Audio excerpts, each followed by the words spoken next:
ಮೇಳಗಳು ಪ್ರತಿ ತಾಲೂಕು ಮಟ್ಟದಲ್ಲಿ ನಡೆದಾಗ ಮಾತ್ರ ನಿರುದ್ಯೋಗ ಸಮಸ್ಯೆ ಬಗೆಹರಿಸಲು ಸಾಧ್ಯ. ಡಾಕ್ಟರ್ ಯತೀಂದ್ರ ಸಿದ್ದರಾಮಯ್ಯ. ತಾಲೂಕು ಮಟ್ಟದಲ್ಲಿ ಇಂತಹ ಉದ್ಯೋಗ ಮೇಳಗಳು ಹೆಚ್ಚು ಹಮ್ಮಿಕೊಂಡು ನಿರುದ್ಯೋಗ ಸಮಸ್ಯೆಯಲ್ಲಿರುವ ನಿರುದ್ಯೋಗಿ ಯುವಕರಿಗೆ ಉದ್ಯೋಗ ದೊರಕಿಸಿಕೊಡಲು ಸಾಧ್ಯ. ಆ ನಿಟ್ಟಿನಲ್ಲಿ ಅಧಿಕಾರಿಗಳು ಗಮನ ಹರಿಸಬೇಕು ಎಂದು ವಿಧಾನ ಪರಿಷತ್ ಸದಸ್ಯ ಹಾಗೂ ವರುಣ ವಿಧಾನಸಭಾ ಕ್ಷೇತ್ರದ ಆಶ್ರಯ ಸಮಿತಿ ಅಧ್ಯಕ್ಷರಾದ ಡಾಕ್ಟರ್ ಯತೀಂದ್ರ ಸಿದ್ದರಾಮಯ್ಯನವರು ಹೇಳಿದರು. ಮೈಸೂರು ಜಿಲ್ಲೆ ನಂಜನಗೂಡು ತಾಲೂಕು ಚಿಕ್ಕಯ್ಯನಛತ್ರ ಹೋಬಳಿ ವರುಣ ವಿಧಾನಸಭಾ ಕ್ಷೇತ್ರಕ್ಕೆ ಸೇರುವ ಎಂಐಟಿ ಕಾಲೇಜಿನಲ್ಲಿ ಕೌಶಲ್ಯ ಅಭಿವೃದ್ಧಿ ಉದ್ಯಮಶೀಲತೆ ಹಾಗೂ ಜನೋಪಾಯ ಇಲಾಖೆ ಹಾಗೂ ಕರ್ನಾಟಕ ಕೌಶಲ್ಯ ಅಭಿವೃದ್ಧಿ ನಿಗಮದ ವತಿಯಿಂದ ಹಮ್ಮಿಕೊಂಡಿದ್ದಂತಹ ಉದ್ಯೋಗ ಮೇಳ ಕಾರ್ಯಕ್ರಮವನ್ನು ಉದ್ಘಾಟಿಸಿ ಆಯ್ಕೆಯಾದ ಉದ್ಯೋಗ ಆಕಾಂಕ್ಷಿಗಳಿಗೆ ನೇಮಕಾತಿ ಪತ್ರವನ್ನು ವಿತರಿಸಿ ಮಾತನಾಡಿದ ಡಾಕ್ಟರ್ ಯತೀಂದ್ರ ಸಿದ್ದರಾಮಯ್ಯರವರು, ಈ ಉದ್ಯೋಗ ಮೇಳವು ಜಿಲ್ಲಾ ಮಟ್ಟದಲ್ಲಿ ನಡೆಯುತ್ತಿದ್ದು, ಈ ಉದ್ಯೋಗ ಮೇಳಕ್ಕೆ ಹೆಚ್ಚಿನ ಉದ್ಯೋಗ ಆಕಾಂಕ್ಷಿಗಳು ಬರಬೇಕಾಗಿತ್ತು. ಆದರೆ ಕಡಿಮೆ ನಿರುದ್ಯೋಗಿ ಯುವಕರು ಭಾಗವಹಿಸಿರುವುದು ಬೇಸರದ ಸಂಗತಿ. ಆದ್ದರಿಂದ ಇನ್ನು ಮುಂದೆ ಪ್ರತಿ ತಾಲೂಕು ಮಟ್ಟದಲ್ಲಿ ಇಂತಹ ಉದ್ಯೋಗ ಮೇಳಗಳ ನಡೆಯಬೇಕು. ನಿರುದ್ಯೋಗಿ ಯುವಕರು ಭಾಗವಹಿಸಬೇಕು. ಈ ಮೇಳಕ್ಕೆ ಎಲ್ಲ ಕೈಗಾರಿಕಾ ಉದ್ಯಮಿಗಳು ಭಾಗವಹಿಸಬೇಕು. ನಿರುದ್ಯೋಗಿ ಯುವಕರಿಗೆ ಉದ್ಯೋಗ ದೊರಕಿಸಿಕೊಡುವ ನಿಟ್ಟಿನಲ್ಲಿ ಕ್ರಮ ಕೈಗೊಳ್ಳಿ ಎಂದು ಸೂಚನೆ ನೀಡಿದರು.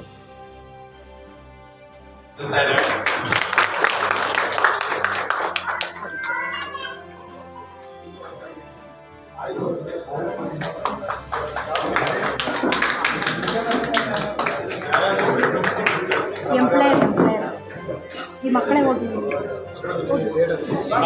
ಜಿಲ್ಲಾ ಮಟ್ಟದಲ್ಲಿ ಉದ್ಯೋಗ ಮಾಡಿ ಉದ್ಯೋಗ ಮೇಳ ನಡೆಸಿ ಎಲ್ಲ ವ್ಯಕ್ತಿಗಳಿಗೂ ಕೂಡ ಕಂಪನಿಯವರೇ ಜೊತೆ ನೇರವಾಗಿ ಅವ್ರಿಗೆ ಇಂಟರ್ವ್ಯೂನ ನಡೆಸ್ಕೊಡುವಂತ ಒಂದು ಅವಕಾಶ ಮಾಡಿಕೊಡ್ತಾರೆ.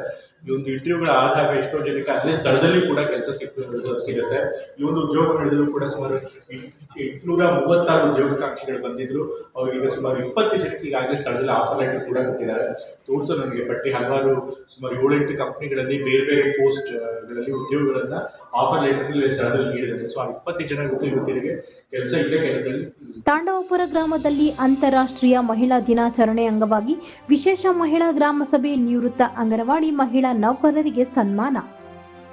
ಅಂತಾರಾಷ್ಟ್ರೀಯ ಮಹಿಳಾ ದಿನಾಚರಣೆ ಅಂಗವಾಗಿ ತಾಂಡವಪುರ ಗ್ರಾಮದಲ್ಲಿ ವಿಶೇಷ ಮಹಿಳಾ ಗ್ರಾಮ ಸಭೆ ಹಮ್ಮಿಕೊಳ್ಳುವ ಮೂಲಕ ಗ್ರಾಮದ ಅಂಗನವಾಡಿ ಕೇಂದ್ರಗಳಲ್ಲಿ ನೌಕರರಾಗಿ ಸೇವೆ ಸಲ್ಲಿಸಿ ನಿವೃತ್ತಿ ಹೊಂದಿದ 3 ಮಹಿಳಾ ನೌಕರರನ್ನು ಗ್ರಾಮ ಪಂಚಾಯಿತಿ ವತಿಯಿಂದ ಸನ್ಮಾನಿಸಿ ಗೌರವಿಸಿ ಅಭಿನಂದಿಸಿದರು. ಮೈಸೂರು ಜಿಲ್ಲೆ ನಂಜನಗೂಡು ತಾಲೂಕು ವರುಣ ವಿಧಾನಸಭಾ ಕ್ಷೇತ್ರಕ್ಕೆ ಸೇರುವ ತಾಂಡವಪುರ ಗ್ರಾಮ ಪಂಚಾಯಿತಿ ವತಿಯಿಂದ ಏರ್ಪಡಿಸಿದ್ದ ವಿಶೇಷ ಮಹಿಳಾ ಗ್ರಾಮ ಸಭೆಯ ಕಾರ್ಯಕ್ರಮದಲ್ಲಿ ಮುಖ್ಯ ಅತಿಥಿಗಳಾಗಿ ಜಿಲ್ಲಾ ಪಂಚಾಯಿತಿ ಯೋಜನಾ ಅಧಿಕಾರಿಗಳಾದ ಪ್ರಭುಸ್ವಾಮಿರವರು ಭಾಗವಹಿಸಿ ಮಾತನಾಡುತ್ತಾ, ಎಲ್ಲ ರಂಗದಲ್ಲೂ ಪುರುಷರಿಗಿಂತ ಮಹಿಳೆಯರು ಕಡಿಮೆ ಇಲ್ಲ, ಮಹಿಳೆಯರು ಕೂಡ ಸಮಾಜದಲ್ಲಿ ಸಮನಾಗಿ ಬದುಕಬೇಕು ಎಂಬ ಉದ್ದೇಶದಿಂದ ಸಂವಿಧಾನದ ಅಡಿಯಲ್ಲಿ ಕೇಂದ್ರ ಮತ್ತು ರಾಜ್ಯ ಸರ್ಕಾರಗಳು ಕೂಡ ಮಹಿಳೆಯರ ಅಭಿವೃದ್ಧಿಗೆ ವಿಶೇಷ ಯೋಜನೆಗಳನ್ನು ನೀಡುತ್ತಿವೆ. ಅದರಲ್ಲೂ ನಮ್ಮ ಕರ್ನಾಟಕದಲ್ಲಿ ಮುಖ್ಯಮಂತ್ರಿ ಸಿದ್ದರಾಮಯ್ಯನವರ ನೇತೃತ್ವದ ಕಾಂಗ್ರೆಸ್ ಸರ್ಕಾರವು ಮಹಿಳೆಯರು ಆರ್ಥಿಕವಾಗಿ ಮುಂದೆ ಬರಬೇಕು ಎಂಬ ಕಾರಣಕ್ಕೆ ಸರ್ಕಾರವು ಗ್ಯಾರಂಟಿ ಯೋಜನೆಗಳ ಅಡಿಯಲ್ಲಿ ಶಕ್ತಿ ಯೋಜನೆ, ಗೃಹಲಕ್ಷ್ಮಿ ಯೋಜನೆ ಸೇರಿದಂತೆ ಇನ್ನು ಹಲವಾರು ಯೋಜನೆಗಳನ್ನು ಜಾರಿಗೆ ತಂದಿದ್ದು,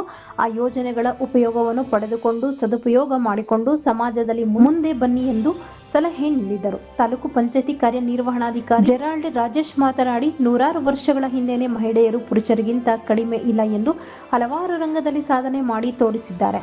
ಆದ್ದರಿಂದಲೇ ಇಂದು ಅಂತಾರಾಷ್ಟ್ರೀಯ ಮಹಿಳಾ ದಿನಾಚರಣೆಯ ವಿಶೇಷ ಗ್ರಾಮ ಸಭೆಯನ್ನು ಹಮ್ಮಿಕೊಳ್ಳುವ ಮೂಲಕ ಮಹಿಳೆಯರನ್ನು ಗೌರವಿಸಿ ಅವರಲ್ಲಿ ಜಾಗೃತಿ ಮೂಡಿಸಿ ಅವರನ್ನು ಸಹ ಮುಖ್ಯವಾಹಿನಿಗೆ ಕರೆತರುವ ಕಾರ್ಯಕ್ರಮ ಇದಾಗಿದ್ದು, ಮಹಿಳೆಯರು ಸರ್ಕಾರದ ಯೋಜನೆಗಳನ್ನು ತಿಳಿದುಕೊಂಡು ಪಡೆದುಕೊಂಡು ಜಾಗೃತರಾಗಿ ಸಬಲರಾಗಿ ಆರ್ಥಿಕವಾಗಿ ಮುಂದೆ ಬರಬೇಕು ಎಂದು ತಿಳಿಸಿದರು. ಹೆಣ್ಮಕ್ಳಾಗ್ಬಿಟ್ಟು ನಾವು ಕಡಿಮೆ ಆ ಭಾವನೆ ಇಲ್ಲ, ಎಲ್ಲ ಸಮಾನತೆ ಇದೆ. ನಮ್ಮ ಸಂವಿಧಾನದಲ್ಲೂ ಬಾಬಾ ಸಾಹೇಬ್ ಅಂಬೇಡ್ಕರ್ ಅವರು ಪೂರ್ಣವಾದ ಸಮಾನತೆ ಕೊಟ್ಟಿದ್ದಾರೆ, ಹಕ್ಕು ಕೊಟ್ಟಿದ್ದಾರೆ. ಮತ್ತೆ ಇನ್ನೇನಂತಂದ್ರೆ ನೀವು ಏನು ಆಸ್ತಿಲಿ ಹಕ್ಕು ಕೊಟ್ಟಿದ್ದಾರೆ, ಆಮೇಲೆ ಕೆಲಸದಲ್ಲಿ ಹಕ್ಕು ಕೊಟ್ಟಿದ್ದಾರೆ, ಎಲ್ಲತ್ರಲ್ಲೂ ಹಕ್ಕು ಕೊಟ್ಟಿದ್ದಾರೆ. ಸೊ ಯಾರು ಅದನ್ನ ಹೆಣ್ಮಕ್ಳಾಗಿ ಯಾರು ಎದೆಗುಂದದೆ ತಾವು ಏನಿದ್ದೀರಿ ಇನ್ನೂ ತಾವು ಒಳ್ಳೆ ರೀತಿಯಲ್ಲಿ ಎಜುಕೇಶನ್ ಮಾಡಿ ತುಂಬ ಮೇಲ್ ಬಂದು ಒಳ್ಳೊಳ್ಳೆ ಸ್ಥಾನಮಾನಗಳು ಅಲಂಕರಿಸಿ ತಾವೆಲ್ಲ ಒಳ್ಳೆ ರೀತಿಯಲ್ಲಿ ಸಕ್ಸಸ್